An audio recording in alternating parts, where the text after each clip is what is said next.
game. Okay, Hex, you know I've been playing Dark Souls, and I'm going to demonstrate what it's like playing that game right now, so I think it might be best if you leave because it's not going to be pretty. Okay, well, message me if you need support. I will. Let's do this.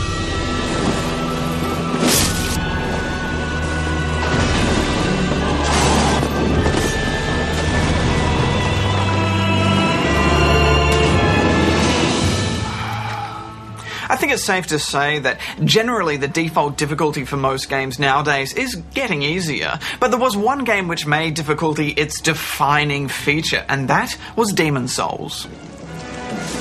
A game with such a cult following that every time the developer, From Software, even hints at shutting down the servers, there's an outcry from fans. And it makes sense, that community has bled for that game. And now it's time to bleed again with its spiritual successor, Dark Souls. If you've played Demon's Souls, then I'll probably cover some stuff here that you might be already familiar with, but bear with me. Dark Souls starts out with a big fantasy cutscene that has some dragons. And then it lets you take control of your damned self in an asylum for the undead. After a few very basic tutorials, pretty much just words scrawled on the floor, you're then faced with a foe that you can't initially beat, just like the last game.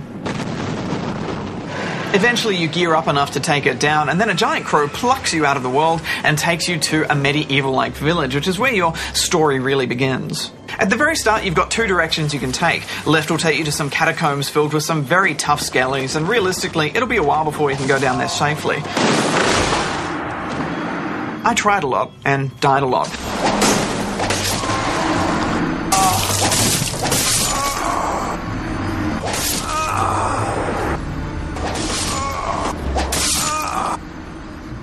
On the right is a far more manageable area, which is a medieval village-type zone. Sprinkled around the world are bonfires, which act as your checkpoints, and a place you can repair and reinforce gear later on too. However, they also replenish every single enemy that's not a boss, so you can't just use them willy-nilly. The bonfires remove the need to have a nexus or hub world, which was in Demon's Souls, and that means that Dark Souls is an open world game. If you wander too far the wrong way, you might get stuck in a hard area for a while and generally have no idea if the boss in front of you is even beatable.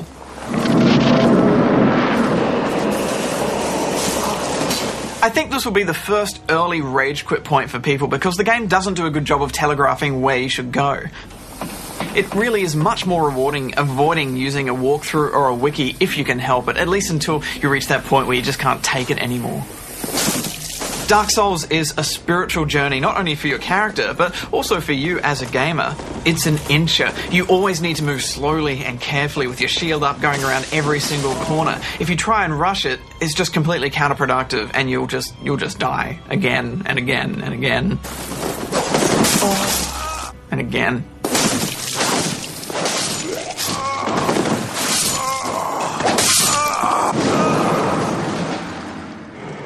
Very occasionally, you'll open a door or kick down a ladder that opens up a shortcut to another area that you've cleared. So suddenly, much to your relief, everything will feel familiar again and you can take a breath for a second. One thing Dark Souls doesn't do very well at all is teach you the bare basics of how to fight. A few text boxes in the opening level just isn't enough, and some may say that's part of the difficulty, that's part of the game, but I actually think it's a bit of an oversight from the developer because not giving you the basic tools in a game that's hard enough as it is already just means a whole bunch of newcomers won't get very far in this. Many a gamer has been known to rage quit Demon's Souls, and I think the same will be here, and it's such a shame because no other game does swordplay this good. You have an exciting lunge, a light and heavy attack, a block which you'll have up for most of the game. You also have a kick, which I found a little useless and hard to pull off in the middle of combat. And for experts, you have the parry, which you can follow up with an incredibly powerful riposte. Timing a parry is tough. It's no quick time event, and it will often go wrong, but it's definitely the best way to take down an enemy if you can get good at it. Also, if you're in a tight space, you can't really use a polearm or a giant sword, especially if you're going to wield that in two hands, because you're just going to hit the walls. So taking your combat environment into consideration is very important, especially if you're fighting hordes of enemies, such as zombies. On top of all that, some enemies are suited to different types of weapons as well, depending on what sort of armor they're wearing or if they're wearing none at all. So there's so much to think about in any given fight. Learning how to lock on efficiently is key in mobs and in 1v1s as well. You can go lock-free, and at times that is useful, but generally you want to be circle strafing enemies, trying to get a backstab in when they make their big moves. All while watching your own stamina bar to manage your blocking and duck and rolls.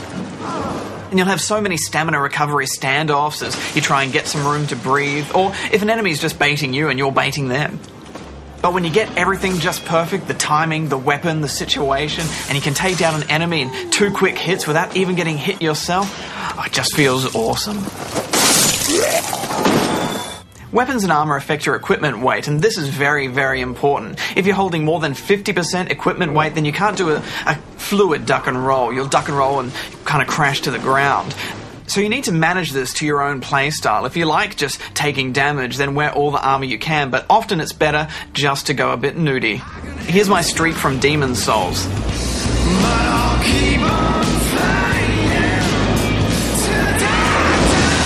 Suck it, dragon. Can't burn me.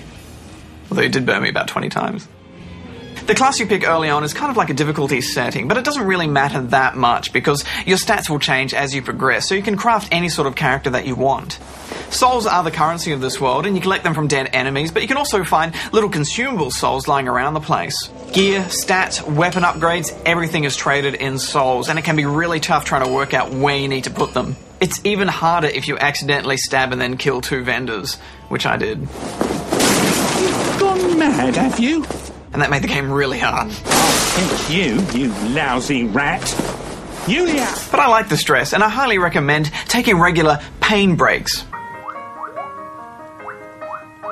In Demon's Souls, you could use a lot of exploits to kill certain enemies if you wanted to by glitching them into a corner, stuff like that. I'm sure that'll be here too, but here I found there were more environmental ways to kill people, such as luring someone into fire, or dropping a giant gate on their heads. Look and walk away, like it's no big thing. Developer From Software have set out to make a tougher game with Dark Souls, and I think they've done that, mainly because there are such long stretches between you and the bonfires and lots of nasty enemies in the way, but also I think some of the AI has been improved in certain areas. The good thing is you don't actually feel cheated when you die in this game. Every single misstep or death can only be blamed on you. You either left yourself open, didn't think hard enough about a fight, or just lost your footing. The key to what makes this game work is threat. It's really core to the game. That threat level is always high. You can't even pause the game, so even the menus are stressful. There's so much risk in losing all of your gathered souls when you die, and if you can't get back to that point, then they're gone for good. So there's even more stress trying to get back to it. There are still some rough edges to this game, especially in the AI. You'll notice a few enemies hugging the wall or attacking walls when they really should just circle around and come and get you.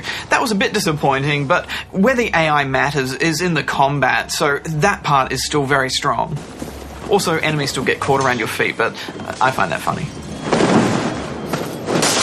Sadly, we couldn't take our code online, which is a real shame because Demon's Souls had some really unique online multiplayer features. You could see people who have died before you.